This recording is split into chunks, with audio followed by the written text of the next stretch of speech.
In this video, I will talk about how to measure biological age, easy and cheap. So, and why we age, it is actually part one, and sorry, it took me too long. I believe that to make this video, and I have not yet completed the second part, what we can do to improve that's to get rejuvenation of our body. I will talk about this later, maybe in a week. I hope I will finish it, complete it. So as always, I recommend you to download the presentation as PDF file from the link in the description. Then you will get access to the links and to the source of information. So you will get more information.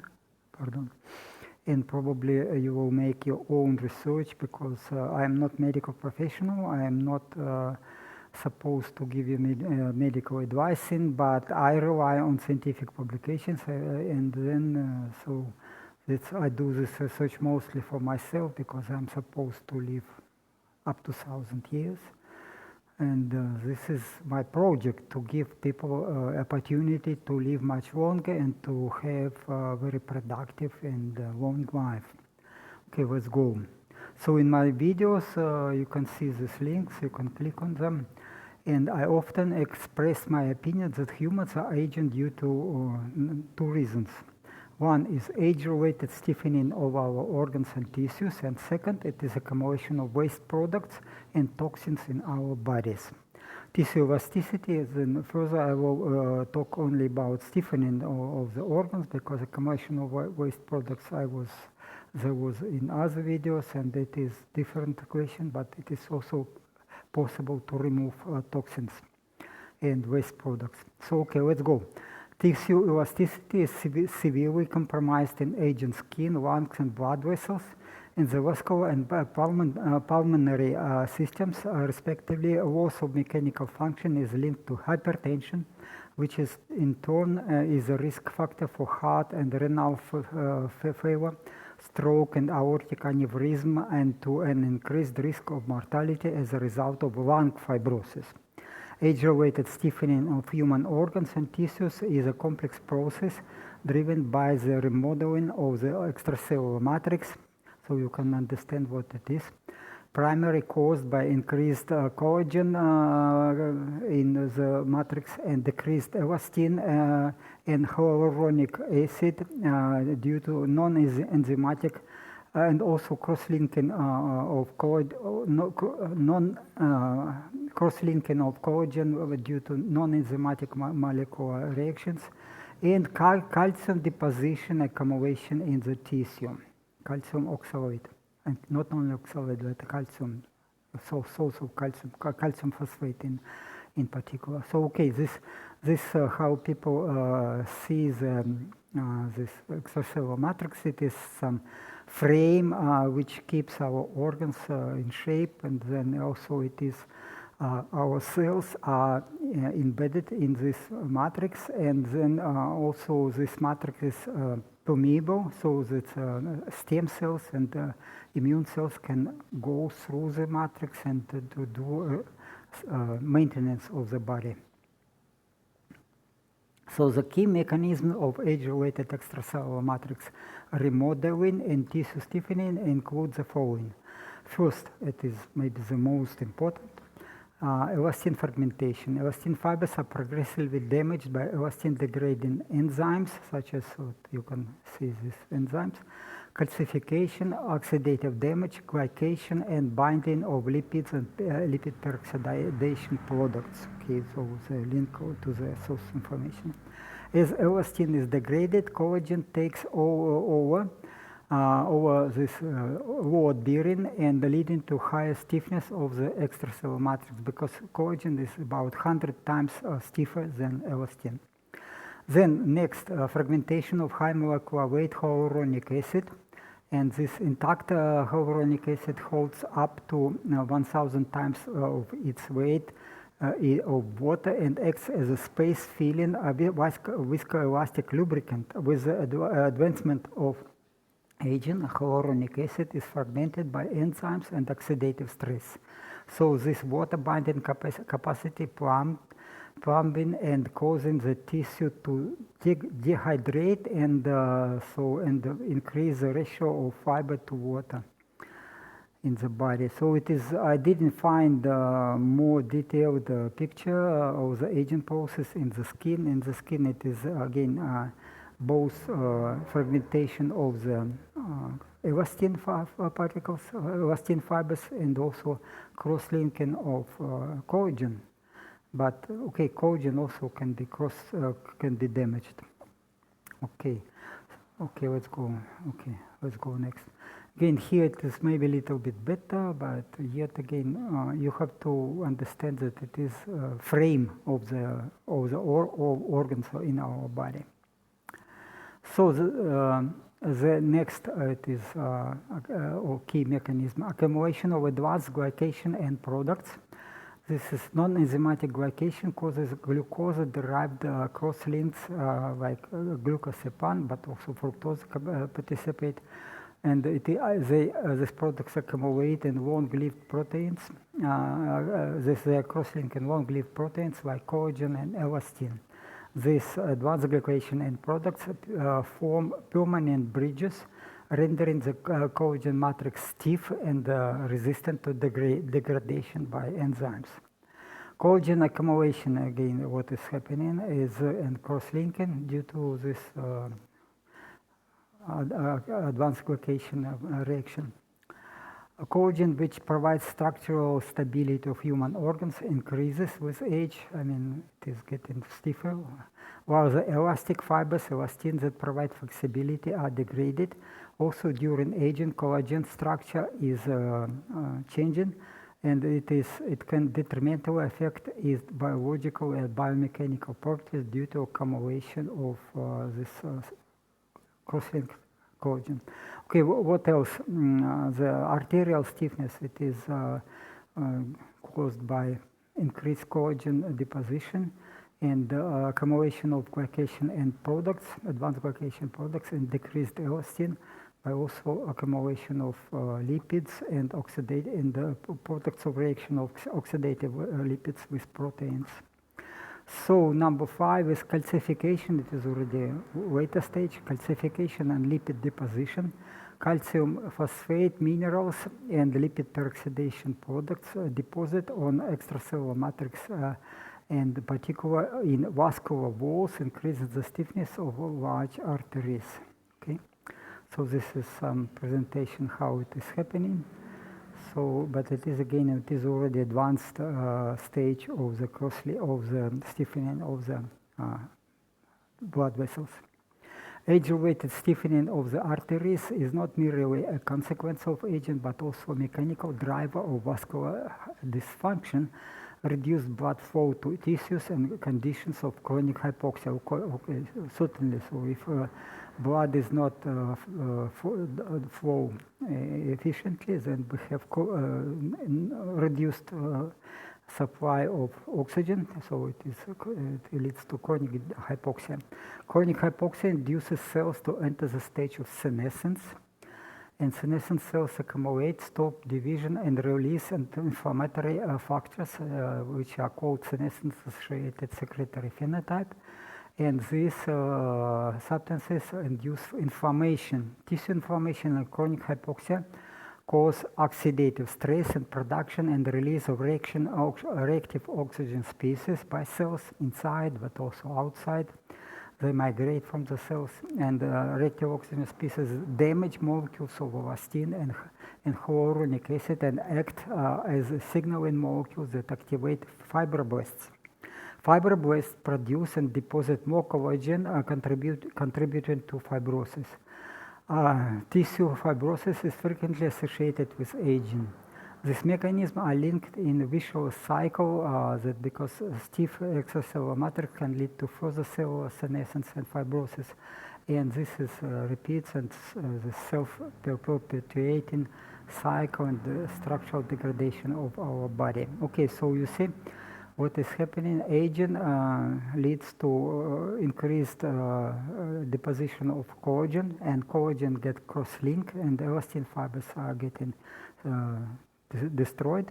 So this is what is happening, and eventually it is getting to fibrosis. Arterial stiffness is characterized by structural, and it's like calcification, alteration in vascular smooth muscle cells, and fibrosis eventually, and functional changes. Functional changes, it is loss of this some function, elevated pulse pressure, and development of systolic hypertension that cause microvascular dysfunction, in particular endothelium dysfunction, and reduced nitric oxide biosynthesis, and eventually to end organ damage like heart failure, vascular dementia, hypertensive retinopathy, and chronic kidney disease. Stiffening of the large arteries causes increases in systolic blood pressure. This is maximum pressure during one heartbeat. And pulse pressure. Pulse pressure, it is difference between systolic and diastolic blood pressure. So, and that in turn leads to reduced diastolic blood pressure. This is minimum pressure between heartbeats, and drop in diastolic end volume. So it's again that's supply of. So normally, if large arteries are elastic, then blood flow during diastolic stage also, but it is when it is getting stiff, it is only when during systolic stage. Okay, age-related stiffening of large arteries can be clinically measured by pulse wave velocity. Stiffer arteries, stiffer arteries, in the stiffened arteries, pulse waves travel much faster. However, pulse wave velocity itself is not correlate with individual physiological age or life extension. It is again, it's possible there is some relation, but it is not reliable measure to estimate your biological age. Okay, this is picture represents the stiffening of the arteries, and that drop in diastolic flow, and so this is why we have compromised blood flow. So it's again, you can buy, I don't know the price, but at least in internet it's available. So that some devices to measure pulse velocity. But again, really, yeah, it is increasing, of course, pulse wave velocity increasing with age, but correlation is not certain. It is actually with high uncertainty, and also even this pulse wave velocity is changing during the day. So it is, again, if you go to some clinic and measure it, it is maybe not much reliable, and not to mention that it is not cheap. Okay, in all my older videos, I proposed using blood pressure monitor, which is in Thailand it is €7, or maybe 8 or less than 10 American dollars, to estimate our biological age. The monitor helps us to measure pressure in large arteries and resting heart rate. Pulse pressure correlates, pulse pressure is the difference between systolic and diastolic blood pressure. Pulse pressure correlates with biological age of humans. It was demonstrated. Also, known studies reveal that in healthy people, low resting heart rate values are related to greater longevity. And opposite the true, a high resting heart rate is related to decreased physical fitness, increased blood pressure, increased body weight, and higher level of circulating free triglycerides in the blood. So resting heartbeat rate above 90 beats per minute is associated with significantly elevated mortality. Okay, so resting heart rate below 50 often indicates excellent cardiovascular health. So simple and affordable measurements can help us decide about the efficiency of some supplements and treatments, physical activity, lifestyle, diets. It's slowing the rate of aging or reducing mortality, but also helps to decide what supplements to use. It's very helpful. So in February 2024, again, I started with pulse pressure 40. It was 120 to 80, but then after some time, after a while, I reduced this pulse pressure and to 37. 37 is very good. And heartbeat rate, resting heartbeat rate was 50, and some days below 46. So it was quite good. I was quite in good health. So this is a demonstrated picture, which I made after a day of resting, because if you do exercises and intensive exercises, heartbeat rate will go up and the systolic blood pressure a little bit go up. So it is better to make these measurements in the morning when you are yet soon after you wake up. And you can measure it. It is again cheap and easy and no problem. I was talking in my videos. I highly recommend to use this. So okay, then my biological age at that time was about 50 maybe, which is not bad, but I wish to go better. So in this pulse pressure, you see, this it depends so you can, people can be categorized to some groups. And as I am well-trained person, so I belong to group number 1. And my pulse pressure is supposed to change according to this curve number 1. So the systolic pulse pressure 37 would be about between 50 and 55 years, maybe close to 50. And when I was 65, so it shows that my biological age is better, younger than my age, calendar age. So that's. This is good. Okay, then resting heart rate. Again, it is in age of 60 to 79. It is supposed to be in very well-trained people. It has to be in range 50 to 58. I have 50 and even less. So it is good. So I believe that so I have very good physical shape. And for women it is higher, but actually not much higher, but again it depends on the training. So, and if you have high resting heart rate, then your mortality risk is very high. Problem, then I will talk a little bit about problem. So now, recently in May 12th, I measured my blood pressure and resting heart rate after a day of rest. And from these measurements, my estimations, that's like now like 55, my biological age is 55, and pulse pressure is 42, and that's resting heart rate 49, which is not bad, but pulse pressure is a little bit more than it was before. Why? Again, why it's, yeah, I got tetanus vaccine in November not 2004, it is mistake, 2024. In 2024, and then my blood pressure went up, systolic pressure went up, this difference pulse pressure went to 55, and this is biological age 75, so I was completely incomplete. It was complete disaster, and I was depressed much, and actually I would say my personal opinion that this pulse pressure corresponds to what you feel, how active you are, so I was really in depression. And it took me so long, more than a year and a half, to rejuvenate. It is not yet how it used to be. It is I rejuvenated to age 55, my calendar age 69.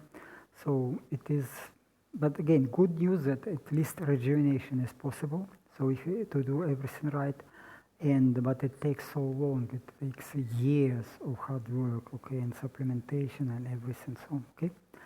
Okay, what else? Lung volumes increase steadily from birth to adulthood. The lung mature at the age of 20-25 years, yet only minimal changes occur in the lungs volumes over the following 10 years. After 35 years, aging is associated with gradual decrease in the lung volumes and other pulmonary functions.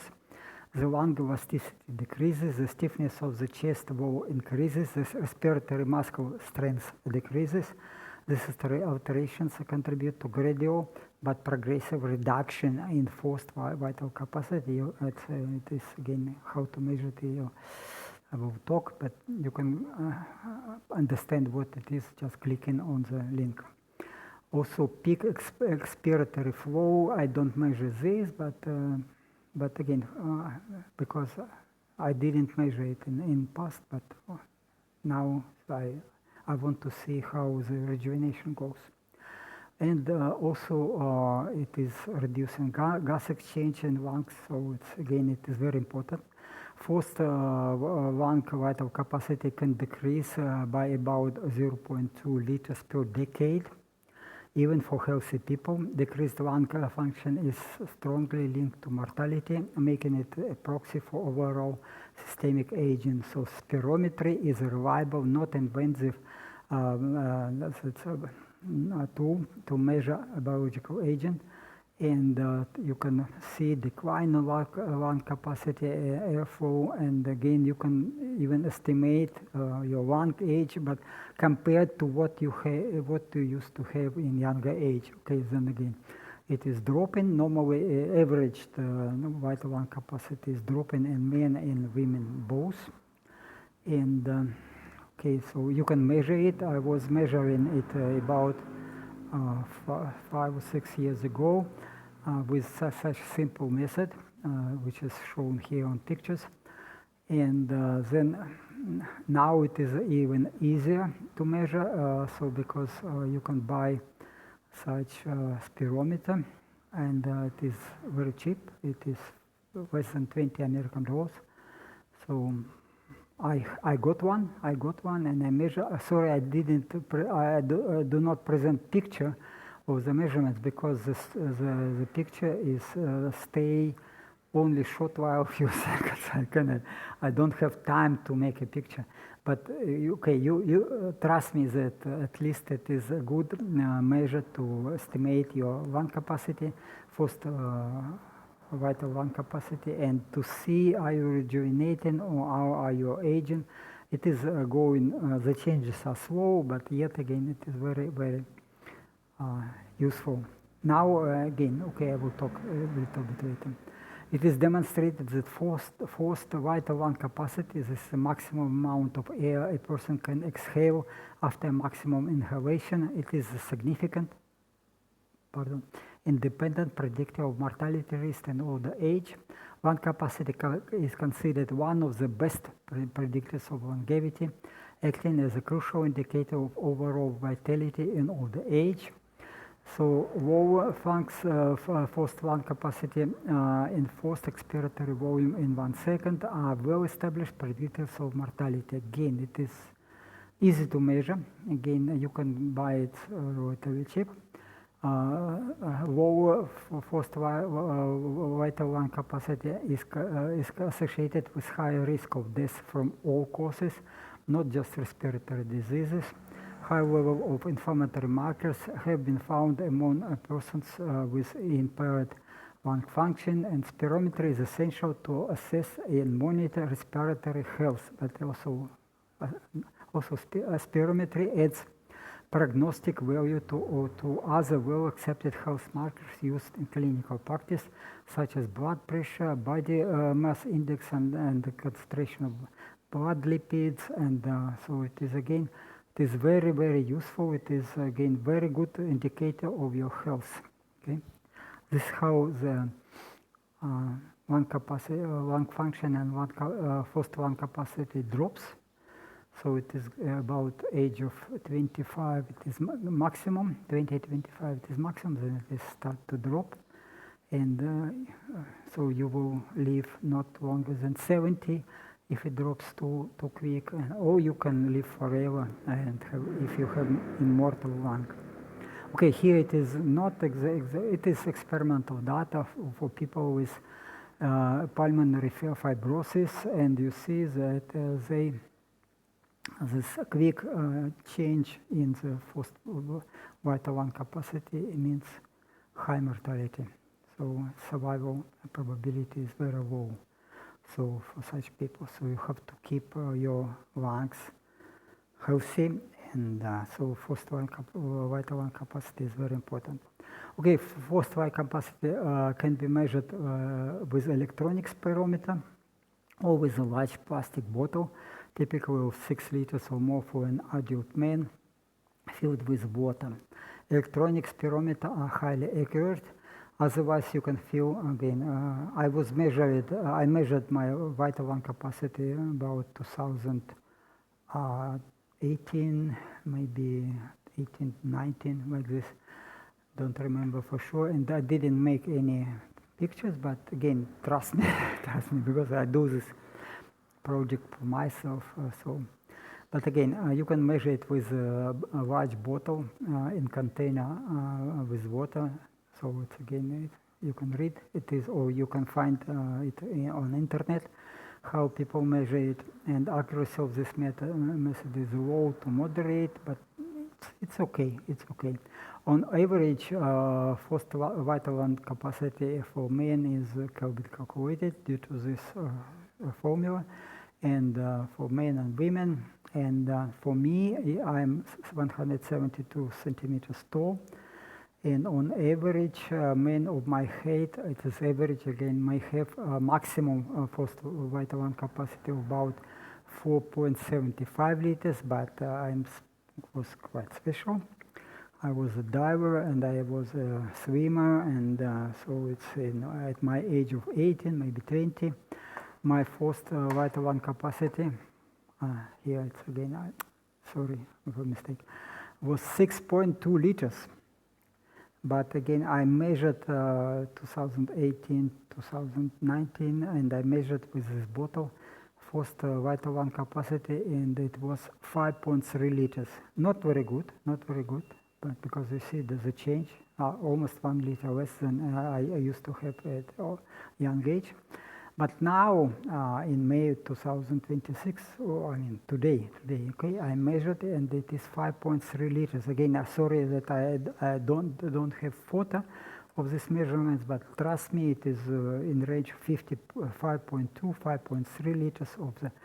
So, and again, I quite good. So at least this 6 or 8 years, I didn't lose this my. My capacity, despite that in statistically it is dropping every year 0.2 liters per year. Okay, okay, it was somewhere. Okay, but okay, so it is again very reliable way to estimate your aging and to estimate your rejuvenation.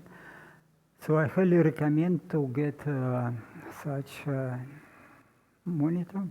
It is again cheap. I bought it, and it is. There are other models. I don't know. I didn't have it, but this one very easy to use.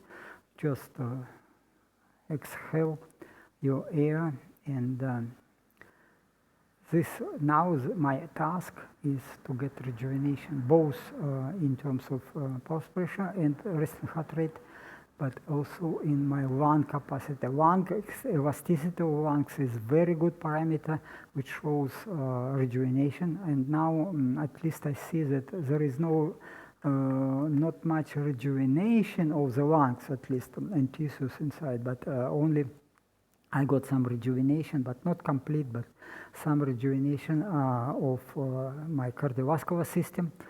So, and good news that it is possible, but I have to work more and to get this rejuvenation further, maybe to my age, estimation to my age of 35, like this, like maybe 40.